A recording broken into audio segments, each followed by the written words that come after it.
Ocean Health Index is a measure of how healthy the ocean is along a range of goals or values that we have for what we want from the oceans. And it's a measure, an index, capturing all this information into a single number that tells us how healthy the ocean is. It's a bit like the gross domestic product, or GDP, is a measure of the health of the economy of a nation. Well, this is a composite measure that's the health of the ocean. So the index has 10 goals or values that people have for the ocean that are measured separately. These include things like food provision, seafood from wild-caught fisheries, but also aquaculture from the sea, biodiversity, clean waters, carbon storage, tourism, things that people commonly think about when they interact with the oceans.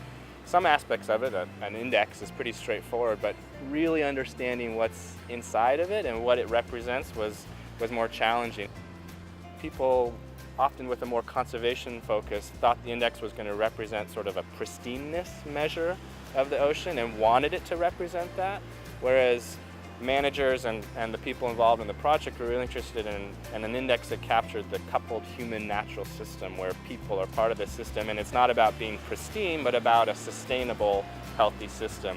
One of the other measures, though, is what we call a sense of place, which is really the cultural value that people have as they interact with the ocean.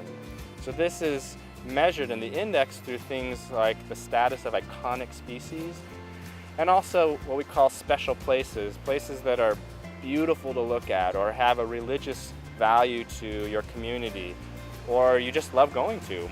These are special places to you personally, and they have cultural value to you, and they kind of define your sense of how the ocean is doing. If those places are protected and healthy, you're going to feel like the ocean is healthy. And if they're degraded or lots of trash, you're going to feel like they're not doing so well.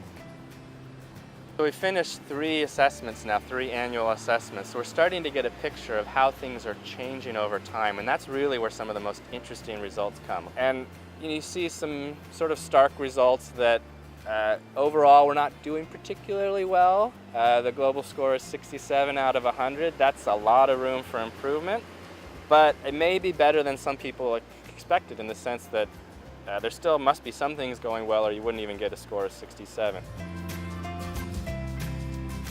Since the launch of the project 2 years ago, we've had a remarkable amount of uptake from something like 15 or 20 countries around the world that have started to use the index to develop a regional assessment and then use it to make decisions. So now my expectations are kind of grown. I'm really hoping that we can integrate into international assessments like in the United Nations, as well as really become a key part of national assessments like here in the United States, as we work to improve the way that we protect and manage our ocean resources. So I'm really hoping that in 10 years' time it's kind of an international standard for how people interact with the oceans and manage the oceans.